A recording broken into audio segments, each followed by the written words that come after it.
झाएं झाएं करते हैं रिरियाते हैं, टाएं टाएं करते हैं हिनहिनाते हैं, गरजते हैं खिखियाते हैं और ठीक समय पर ची बोल जाते हैं। रघुवीर सहाय की इस कविता को पढ़कर मुझे 1996 का एक वाकया याद आया। इंटरमीडिएट के यूपी बोर्ड का रिजल्ट आया था। मेरा प्रदेश में 6वां स्थान था। सम्मान समारोह में लखनऊ और कानपुर बुलाया गया। कानपुर में आयोजकों ने कहा कि मंच पर आकर आप सभी मेरिट होल्डर्स कुछ बोलो। बोलने की आदत थी, रटा रटाया बोल गए। हमने कहा शिक्षा से ज्ञान मिलता है और यह ज्ञान ही है जो मनुष्य को पशु से अलग करता है। और मेरा संदर्भ था वो प्रसिद्ध श्लोक जो आपने सुना होगा, आहार निद्रा भयमैथुनम च एतत् समानां पशुभिर्नराणां ज्ञानो नराणां अधिको विशेषो ज्ञानेन हीना पशुभिर्समानः। बोल दिया, बहुत तालियां बजी। लेकिन जब उस कार्यक्रम के अध्यक्ष अलीगढ़ मुस्लिम यूनिवर्सिटी के तत्कालीन वाइस चांसलर साहब स्टेज पर आए तो उन्होंने मुझे पिक किया। उन्होंने कहा कि तुमने कहा ज्ञान, तुम कैसे पता करोगे कि इस सभा में बैठा हुआ कौन ज्ञानी है? इस ज्ञान की विशेषता क्या है, कैरेक्टरिस्टिक क्या है? मैंने रटा रटाया बोला था, मैंने कहा पता नहीं। उन्होंने कहा इस ज्ञान का एकमात्र लक्षण है संवेदनशीलता। यदि तुम संवेदनशील हो तो तुम ज्ञानी हो, अन्यथा तुम्हारी शिक्षा ने तुम्हारे मनुष्यता को अभी पाशबद्ध कर रखा है और तुम केवल डिग्री धारक हो।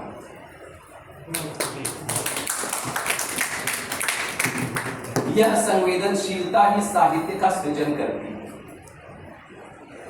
समकालीन साहित्य में संवेदनशीलता और मनुष्यता की पक्षधरता पर बहुत सारा कुछ लिखा गया और इस बहुत सारा कुछ जिसमें लिखा गया, इसमें नंगी और बेलौस भाषा भी थी। वर्गों के बीच समन्वय स्थापित करने के प्रयास के स्थान पर वर्ग संघर्ष कराने का प्रयास था और भारत की सांस्कृतिक पृष्ठभूमि को विकृत करने का प्रयास भी था। ऐसे चित्रण करती हुई कविताओं ने भी समकालीन साहित्य में दखल दिया और बड़ी मजबूती के साथ दखल दिया। परिणाम क्या हुआ? साहित्य में साहित्यकार कम बने और हिटलर के प्रोपेगेंडा मिनिस्टर जोसेफ गोएबल्स ज्यादा आ गए। ये प्रोपेगेंडा चलता रहा साहित्य में और इस कठिन समय में भाषा, खुले आकाश, गढ़ने, सुनने की अर्हता और प्रेम की बातें करने वाले काव्य संकलन शायद तुम गढ़ सको का सामने आना किसी ताजा हवा के झोंके से कम नहीं था। इसकी कविताएं मोहब्बत के गीत गाए जाने के पक्षधर हैं। उस गीत को लिखने के लिए एक नितांत नई भाषा की आवश्यकता है। पेज 17 कहता है, आओ हम दीवारों की भाषा पढ़ें। भाषा समझोगे कैसे? भाषा पढ़ना तो पड़ेगा, किसी से सीखना तो पड़ेगा, वो संवेदना तो विकसित करनी पड़ेगी। कितने पाकिस्तान में कमलेश्वर दीवारों पर लिखे नारों की भाषा से एक विचार समझने का प्रयास करते हैं और सृजन करके एक उपन्यास लिखते हैं। लेकिन जब यह कवि दीवारों की भाषा पढ़ने की बात करता है तो यह उस भाषा की बात कर रहा है जो वर्ग निरपेक्ष है, धर्म निरपेक्ष है, भाषा निरपेक्ष है और विचारधारा निरपेक्ष है। मनुष्यता की बात करने वाली भाषा, वह दीवार जो मनुष्य के साथ खड़ी हुई है और मनुष्य को साक्षी भाव से देख रही है। वो कहते हैं भाषा तो सिर्फ एक होती है, मोहब्बत की भाषा। आगे वो कहते हैं और सिर्फ भाषा में एक चीज होती है, जिंदगी की आशा। भाषाई साजिशों के चलते बियावान में तड़प रहा है गीत। इसी काव्य संग्रह की पंक्तियां हैं। भाषाई साजिश के चलते बियावान में तड़प रहा है गीत। ये कविताएं उस भविष्य और साहित्य की पक्षधर हैं जिनमें भाषा और आशा एक साथ चलती है। लेकिन ये भाषा बोलना, लिखना और इस भाषा में साहित्य का सृजन करना इतना आसान नहीं है, और इस साहित्य से आशा का संचरण तो और भी मुश्किल है।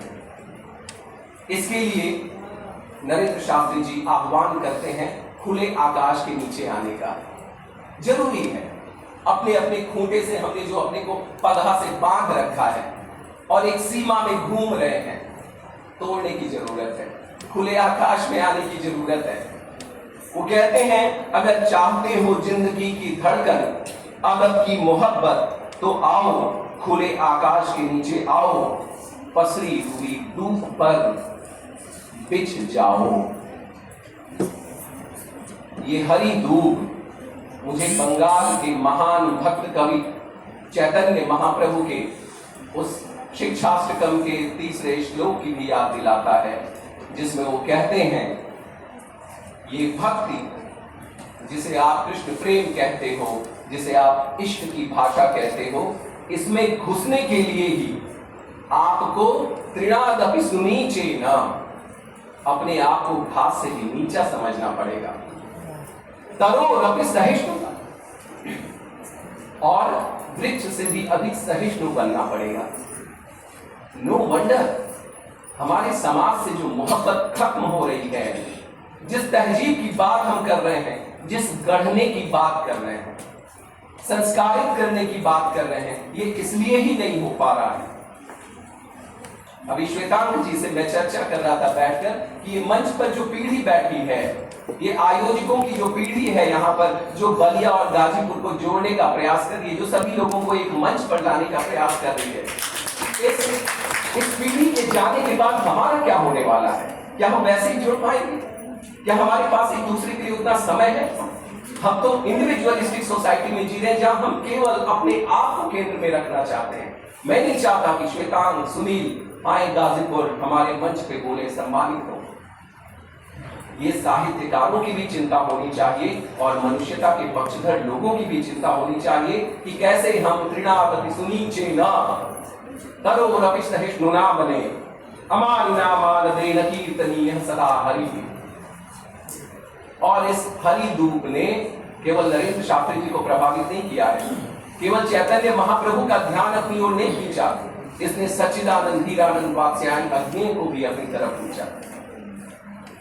उनकी कविता है हरी घास पर क्षण भर, उसमें वो कहते हैं ये हरी धूप कैसी है जिसके खुले निमंत्रण केवल जग ने सदा उसे रौंदा है, और वह नहीं बोली, नहीं सुने हम वह नगरी के नागरिकों से जिनकी भाषा में अतिशय चिकनाई है। साबुन की किंतु नहीं है करुणा, अज्ञेय जी की कविता। हरी दूब की सहिष्णुता और चिकनी भाषा से परे एक मोहब्बत की भाषा की आज इतनी आवश्यकता है, इस समाज को शायद इससे पहले कभी नहीं। आज जब हम एक दूसरे को नहीं सुन रहे हैं, निस्संदेह हमारा कथ्य और हमारे कथ्य की संप्रेषणीयता दोनों संदेह के घेरे में। ऐसा कथ्य क्यों नहीं आ रहा है जिसे हम स्वीकार कर सके? ऐसे विश्लेषण क्यों नहीं आ रहे हैं जिसे हम सब स्वीकार कर सके?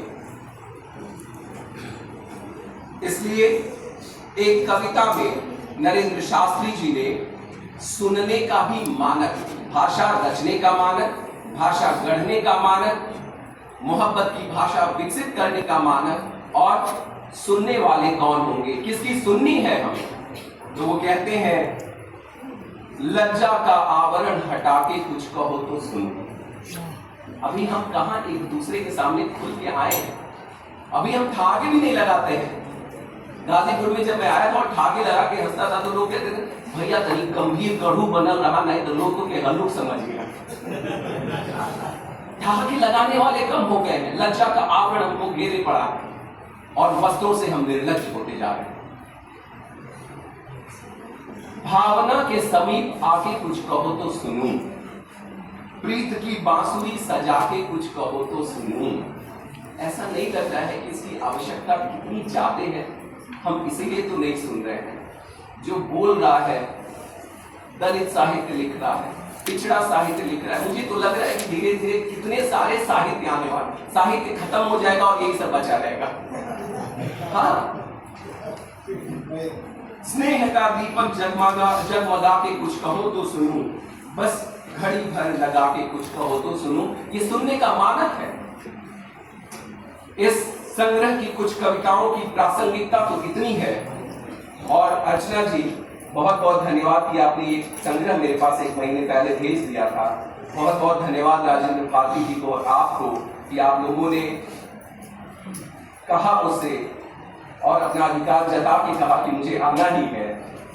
तो मुझे अभी पता चला श्री विनय बिहारी सिंह जी से कि ये 76 की है पुस्तक और आज इसका पुनर्प्रकाशन हुआ है और इसकी प्रासंगिकता अभी भी जो की त्यों है।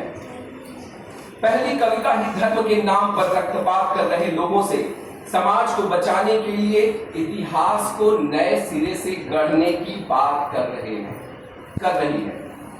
वह राम का आह्वान करती है और कहती है चलो इतिहास का पुनर्लेखन करें।